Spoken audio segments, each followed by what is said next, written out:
Welcome to Anu Monga's classes at Alpha technology channel. आज इस session में हम HTML के IMG टैग के बारे में पढ़ेंगे। IMG का मतलब होता है इमेजेस, यानी कि IMG टैग का यूज होगा जब आपको वेब पेज के ऊपर कोई इमेज इंसर्ट करनी हो। तब हम अलग-अलग एक्सटेंशन की इमेजेस इसके थ्रू डिस्प्ले करा सकते हैं, जैसे कि .png, .jpg, .gif, .tif, .bmp या फिर .ico। जब आप इमेजेस डिस्प्ले कराएंगे तो आपको IMG टैग के src एट्रीब्यूट में इमेज का पाथ देना होगा। अगर आपकी इमेज उसी सेम डायरेक्टरी में सेव है जहां पर हमारी HTML फाइल सेव है तो हमें कंप्लीट पाथ देने की जरूरत नहीं है, हम सिर्फ इमेज का नेम लिखेंगे। लेकिन अगर वो इमेज किसी और डायरेक्टरी में सेव है उस केस में हमें कंप्लीट पाथ देना होगा। इस इमेज का कोई एंड टैग नहीं होता, इसमें सिर्फ हम स्टार्टिंग टैग के साथ उसमें एट्रीब्यूट्स सेट करेंगे। अब हम IMG टैग के डिफरेंट एट्रीब्यूट्स को वन बाय वन डिस्कस करते हैं। सबसे पहला एट्रीब्यूट है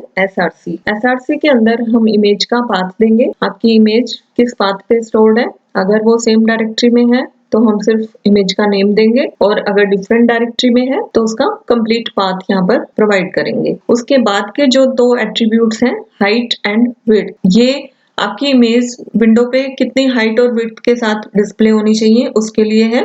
अगर हम ये एट्रीब्यूट सेट नहीं करते तो इमेज अपने डिफॉल्ट साइज में डिस्प्ले होगी। हाइट और विड्थ में आप वैल्यू देते टाइम परसेंटेज साइन जब यूज करेंगे तो उसका मतलब होगा कि स्क्रीन के कितने परसेंट एरिया पे उस इमेज को डिस्प्ले होना है। जब आप 30% हाइट दे रहे हो तो इट मीन्स पूरी स्क्रीन का 30% एरिया ये अपनी हाइट में लेगा, और इसी तरह से विड्थ में कि हॉरिजॉन्टली कितना स्पेस ये स्क्रीन का कवर करेगा। अगर आप परसेंटेज साइन नहीं लगाते तो आप इनकी वैल्यू पिक्सल्स में सेट कर सकते हो, तो उतने पिक्सल्स पे उस इमेज की हाइट एंड विड्थ सेट हो जाएगी। नेक्स्ट के दो attributes H space and V space, ये दोनों एट्रीब्यूट्स हॉरिजॉन्टल स्पेस और वर्टिकल स्पेस को डिनोट करते हैं। इसके थ्रू हम इमेज कहाँ पे कितने पिक्सल्स या कितने एरिया के बाद डिस्प्ले होनी चाहिए, हॉरिजॉन्टली या वर्टिकली, वो यहाँ पे वैल्यू सेट करेंगे। जो लास्ट ऑब्जेक्ट आपका इसमें इमेज से पहले जो भी ऑब्जेक्ट होगा उसके बाद हॉरिजॉन्टली ये कितना स्पेस लीव करे, जैसे हमने यहाँ पे 45 दिया तो लास्ट ऑब्जेक्ट के बाद 45 पिक्सल ये हॉरिजॉन्टली छोड़ेगा,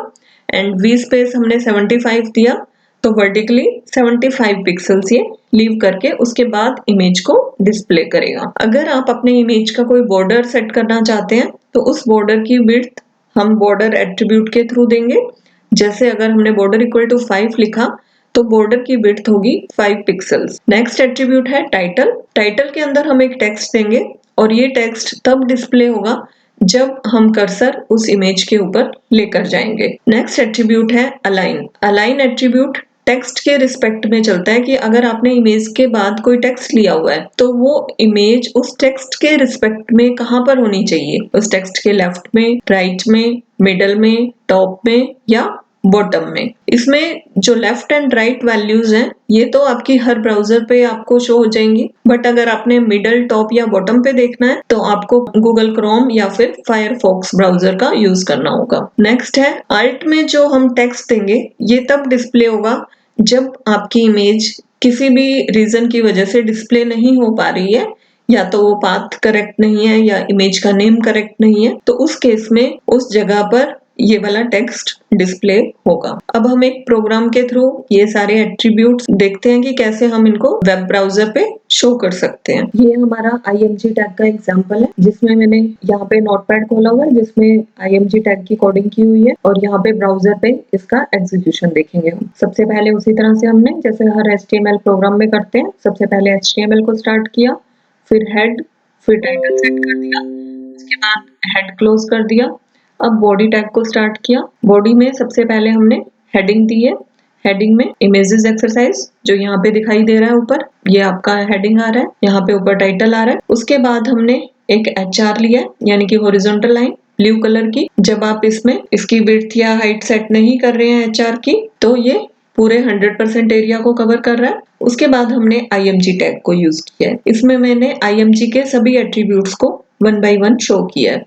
सबसे पहला एट्रीब्यूट SRC, इसमें हमने पाथ दिया, जैसे ये वाली इमेज alphatech.jpg G ड्राइव में सेव है तो हमने यहाँ पे कंप्लीट पाथ दिया, और अगर जहाँ पे हमारी HTML फाइल है वहीं पर सेव होती, तो हम सिर्फ उस इमेज का नेम देते। उसके बाद हमने विड्थ एंड हाइट, जब हम परसेंटेज में दे रहे हैं तो ये स्क्रीन का उतना परसेंट एरिया कवर कर रहा है।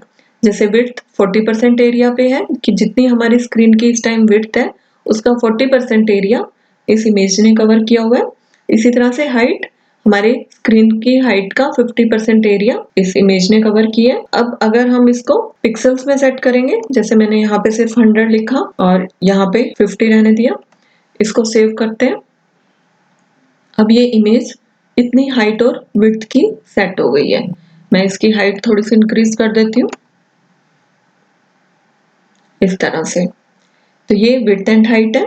उसके बाद जो H स्पेस और V स्पेस, H स्पेस ये जो हॉरिजॉन्टली कितना स्पेस यहाँ से लीव करते हुए इमेज आपकी डिस्प्ले होगी। जैसे हॉरिजॉन्टली यहाँ पे 5 px लिया है तो ये 5 पिक्सल्स का स्पेस लेगा। अगर मैंने यहाँ पे 50 डाल दिया तो ये हॉरिजॉन्टली देखो 50 पिक्सल्स के बाद डिस्प्ले हो रहा है। इसी तरह से वर्टिकली इसके ऊपर जो ऑब्जेक्ट है वो HR है। HR के बाद ये वर्टिकली कितना स्पेस लीव करे। जैसे यहाँ पे हमने 10 पिक्सल्स दिया है तो ये 10 पिक्सल्स के बाद आ रहा है। अगर हम यहाँ पे 50 डाल देते हैं तो वर्टिकली इसका जो स्पेस है वो उतना ही इंक्रीज कर जाएगा। तो ये उस लाइन से 50 पिक्सल्स नीचे शो करेगा। इस तरह से हम H स्पेस और V स्पेस सेट कर सकते हैं। बॉर्डर क्या बताता है कि इस इमेज के चारों ओर जो ये लाइन डिस्प्ले हो रही है इसकी विड्थ कितनी होगी। जैसे ये वाली जो अभी लाइन है ये 3 पिक्सल्स की है। अगर आप इसको इंक्रीज करेंगे तो ये लाइन उतनी ही मोटी होती जाएगी, उतनी ही थिक होती जाएगी। जैसे हमने 5 करने पे ये वाला जो बॉर्डर है ये उतना ही थिक हो गया। उसके बाद अलाइनमेंट, अलाइन जब हम टॉप में दे रखा है तो यहाँ पे जो टेक्स्ट है वो टेक्स्ट इसके टॉप में जा रहा है, इस इमेज के ऊपर आ रहा है। अगर मैं यहाँ पे बॉटम कर देती हूँ, इसको हम सेव करके रिफ्रेश करते हैं तो अब ये टेक्स्ट उस इमेज से नीचे आ गया है। ऐसे ही यहाँ पे जब हम मिडल करेंगे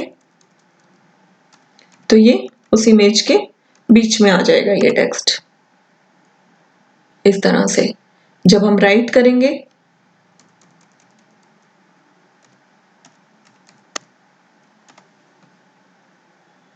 तो इमेज ऐसे उस टेक्स्ट से राइट में जा रही है और जब हम लेफ्ट करेंगे तो ये लेफ्ट में चली जाएगी इमेज। इस तरह से अलाइनमेंट्स सेट होते हैं। टाइटल इक्वल टू जो वैल्यू आप लिखोगे वो कब डिस्प्ले होगा, जब आप उसके ऊपर कर्सर लेके जाएंगे। जैसे इसमें टाइटल हमने अल्फा टेक्नोलॉजी लिया है तो यहाँ पे जैसे ही आप उसके ऊपर कर्सर लेके जाओगे उस टाइटल को ये डिस्प्ले करेगा। नेक्स्ट जो अल्ट है, ये टेक्स्ट उस टाइम डिस्प्ले होगा जब ये इमेज किसी भी रीजन से डिस्प्ले नहीं हो पा रही है। जैसे मैं इस इमेज का नेम रॉन्ग कर देती हूँ, गलत कर देती हूँ और यहाँ पे मैं इसे करती हूँ। अब वो इमेज नहीं डिस्प्ले हो पा रही बिकॉज यहाँ पे हमने इमेज का नेम गलत डाला हुआ है। तो यहाँ पे ये वाला टेक्स्ट डिस्प्ले हो रहा है, this picture stored in G drive, इस तरह से। तो ये तो है इमेज के सारे एट्रीब्यूट्स, आप इनको अलग अलग सेट कर सकते हो। अब अगर वेब पेज पे आपको एक से ज्यादा इमेजेस सेट करनी हो तो हम कैसे करेंगे। सबसे पहले मैं इसमें इमेज का नेम करेक्ट कर देती हूँ और इस पूरी इमेज को कॉपी कर लेती हूँ। कंट्रोल C से मैंने कॉपी किया और यहाँ पे कंट्रोल V से पेस्ट कर दिया। अब इसको सेव करके रिफ्रेश करते हैं तो यहाँ पे अब दो इमेजेस डिस्प्ले हो रही हैं। हमने लाइन ब्रेक नहीं दिया तो दोनों सेम लाइन में डिस्प्ले हो रही हैं। ये हमारा टेक्स्ट भी कॉपी हो गया तो ये टेक्स्ट भी साथ में शो हो रहा है। मैं इस टेक्स्ट को एक बार हटा लेती हूँ यहाँ से। अब अगर आपको इमेज सेकेंड लाइन में चाहिए तो यहाँ पे BR टैग लाइन ब्रेक करने के लिए यूज करेंगे। इसको सेव करके हम यहाँ रिफ्रेश करते हैं। अब दोनों इमेजेस डिफरेंट लाइंस में, यानी कि आपको इमेजेस कहाँ पे और कैसे डिस्प्ले करनी है वो आप इसके थ्रू दे सकते हैं। तो ये था हमारा HTML का IMG tag and thank you for watching.